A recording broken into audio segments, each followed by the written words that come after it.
بسم الله الرحمن الرحيم. السلام عليكم ورحمة الله وبركاته. أهلا وسهلا بكم في برنامجنا، برنامج تعليم اللغة العربية لكتاب العربية بين يديك، كتاب الطالب الأول. تاسې ټولو ته ښه راغلاست وایم. نن صفحه 223 اخرنی درس و د 240 صفحې ته انتقالیږو. په دې صفحه کې متاسفانه فی الحال ما سره په لیکلي بڼه هغه حوار نشته چې زه یو پیره ولولم، بیا د هغې په اساس تاسې دغه خانه خالي ځایونه پوره کړئ. نو که تاسې همداسې له ځانه هم ډک کړئ دغه خانه خالي ځایونه، اصلا زه باید یو پاراګراف ولولم، بیا هغې نه وروسته باید تاسې دا ځایونه ډک کړئ.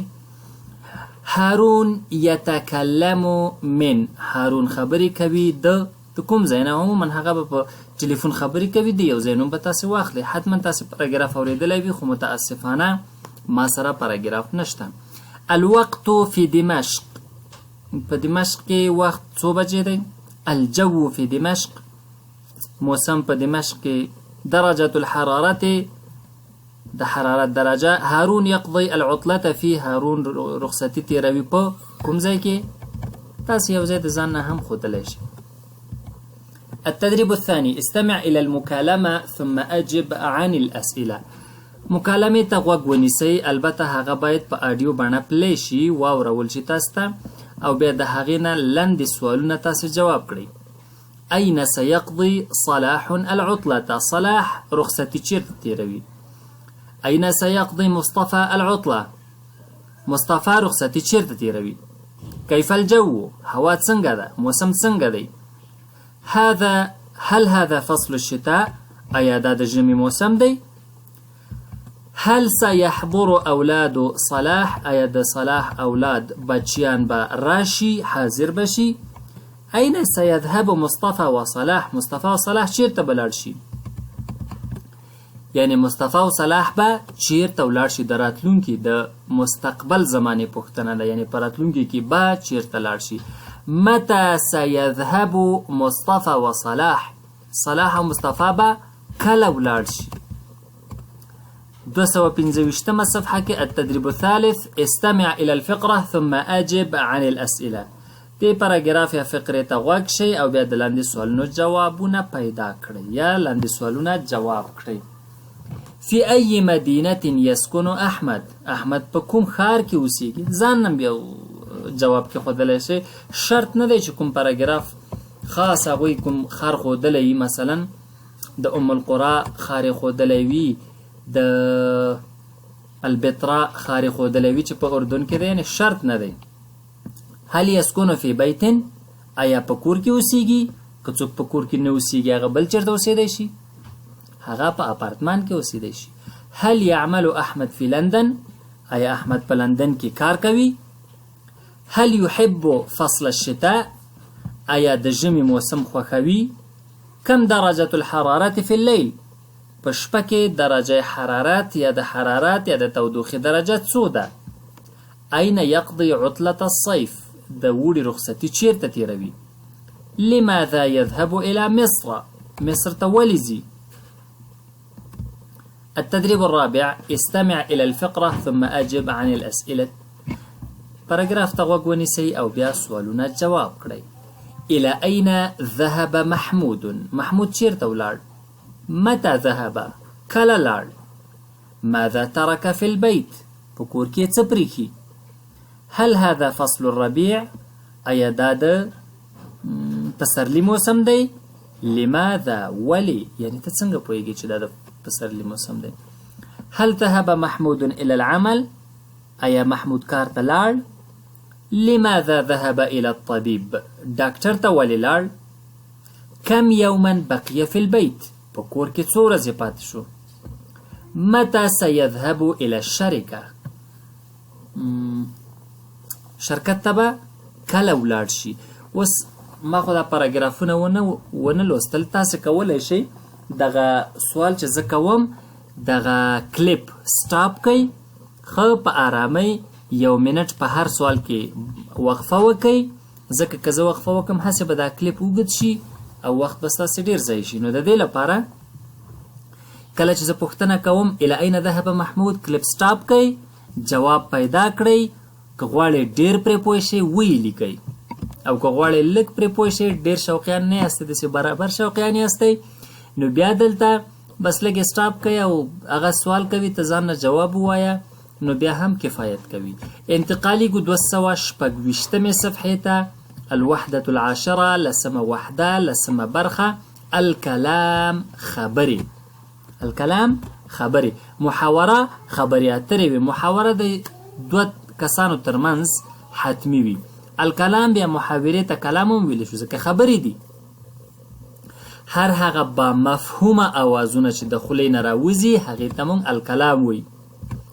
یو چا د خولې نه آه وځي، دا خبرې نه دي ځکه کوم مفهوم نه لري که نه. یو څوک ورته اوسیلی وایي، څوک ورته اسویلی وایي، یا خوله چې عربي کې ورته تثاؤب وایي چې کله موږ خوله واسه کړو باید لاس هم ورته ونیسو، ځکه چې پیغمبر علیه السلام حدیث هم دی فاذا قالها ضحك منه الشیطان، شیطان ورپورې خاندي داسې وخت کې.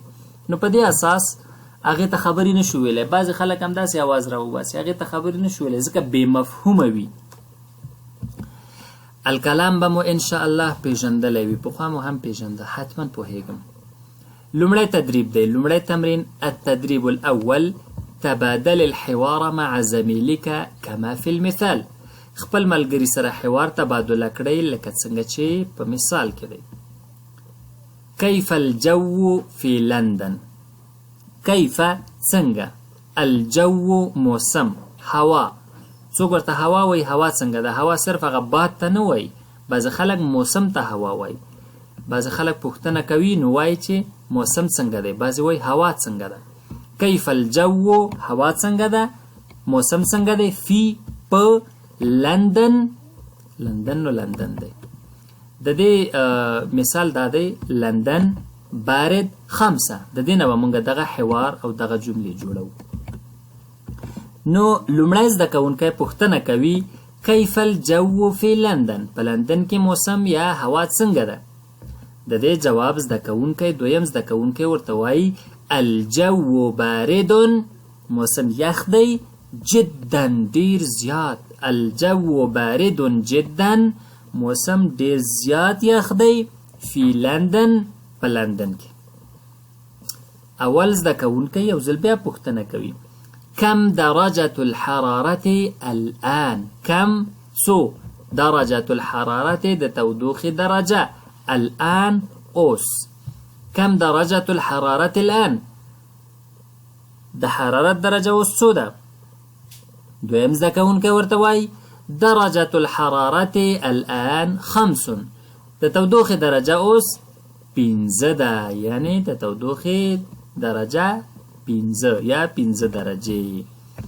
راځو لاندې نور مثالونه دي. د دې مثالونو نه باید مونږ هم دغسې حوار محاوره جملې جوړې کړو. مثال څه دی؟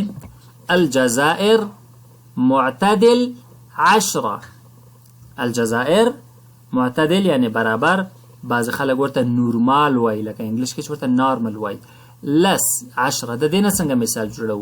نو لومړی زده کوونکی د الجزائر چې یو عربي هیواد دی، خلک یې په عربي ژبه خبرې کوي، د هغې په هکله ترې پوښتنه کوو چې په الجزائر کې هوا یا موسم څنګه دی. څنګه به دا پوښتنه کوو؟ کیف الجو فی الجزائر، په الجزائر کې موسم څنګه دی. ګورې بعضې همکاران یا اوبخی همکاران خولې ته راغی، بعضې د عربي ژبې زده کړیالان یا زده کوونکي کیدای شي دا فکر وکړي چې جزائر همیشه الجزائر وي، دا نوم دی الجزائر، دا جزائر نه دی، نوم یې الجزائر دی، نو ځکه الف لام پکې راغلی. کیف الجو فی الجزائر، په الجزائر کې موسم څنګه دی. الجو معتدل فی الجزائر، دا وګوره معتدل دی، نو موږ به څه وایو؟ یعنی په الجزائر کې هوا یا موسم برابر دی، نرم دی، معتدل دی. بیا ورنه پوښتنه کوم چې معتدل دی، نو په الجزائر کې درجه حرارت یا د تودوخې درجه څومره ده؟ کم درجة الحرارة فی الجزائر، په الجزائر کې د حرارت درجه څو ده؟ درجة الحرارة الآن 10. د ریاض یا د سعودي د مرکز د پایتخت په هکله پوښتنه کوو. کیف الجو فی الریاض، په ریاض کې د موسم څنګه دی؟ الجو دافئ فی الریاض، دافئ ګرم. کم درجة الحرارة الآن، اوس درجه حرارت څومره په ریاض کې؟ درجة الحرارة الآن 20 درجة. كيف الجو في مكة؟ الجو في مكة حار، ګرم. ګورې په عامي عربي کې حار هغه ته وایي، یو فصحا ده، موږ تاسو ته کتابي وایو. یو عامي عربي ده چې عربان خپل منځ کې کله ډېر سپیډ کې وایي، هغې کې کله کله انګلیش هم میکس شي. حار هغه ته وایي تریخ ته، لکه د مرچو غوندې که نه، مفلفل حار. خو عموما په فصحا عربي کې حار تریخ ته نه وایي، ګرم ته وایي. الجو في مكة حار، په مکه کې موسم ګرم دی. كم درجة الحرارة الآن؟ اوس درجه حرارت څو ده؟ درجة الحرارة الآن 40. د تونس هم یو عربي هیواد دی، د هغې په هکله پوښتنه کوو. كيف الجو في تونس؟ الجو في تونس معتدل. كم درجة الحرارة الآن؟ درجة الحرارة الآن 5. التدريب الثاني، تبادل الحوار مع زميلك كما في المثال. د خپل ملګري سره حوار تبادله کړئ لکه څنګه چې په مثال کې دی. تونس او لندن دی. هل آیا دا سین چې د فعل مضارع په مخ کې راشي نو دغه زمانه د حال نه مستقبل ته بدلوي. هل ستقضي، آیا تیره به کړې؟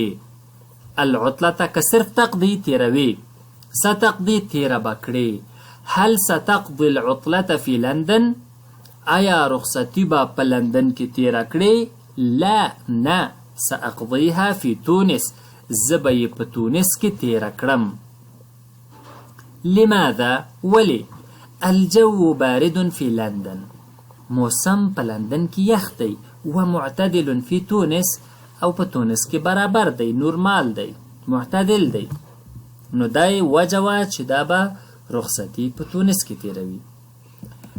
همدغه پوښتنې د ریاض، نیجر چې نایجیریا هیواد دی، الخرطوم چې د سودان مرکز دی، پایتخت دی، او پاکستان په هکله هم کوو. هل ستقضي العطلة في الرياض، آیا په ریاض کې به رخصتي تیره کړې؟ لا، سأقضيها في المدينة. المدينة يعني المدينة المنورة. لماذا؟ ولي؟ لأن الجو في الرياض، الرياض عموما څه دی؟ ګرم وي. حار والجو في مدينتي يا ومعتدل في المدينة. همداشان د دې بل مثال. هل ستقضي العطلة في النيجر، آیا په نيجيريا کې به رخصتي تیره کړې؟ لا، سأقضيها في مصر. لماذا؟ لأن الجو بارد في النيجر، په نيجيريا کې موسم یخ دی. ومعتدل في مصر، او په مصر کې نورمال دی. دا دوه مثالونه به تاسو ته هم پرېږدم، بیخي داسې په تیارم باید هر څه مثالونه حل نشي، یو څه اندازه باید تاسې هم خواري او کوشش وکړئ. نو 226 صفحې پورې مو درس بس دی. راتلونکی درس به انشاءالله 220 صفحه وي په راتلونکي درس کې. ونلتقي إن شاء الله في الدرس المقبل إن كنا أحياء. وإلى اللقاء القادم، أستودعكم الله، والسلام عليكم ورحمة الله وبركاته.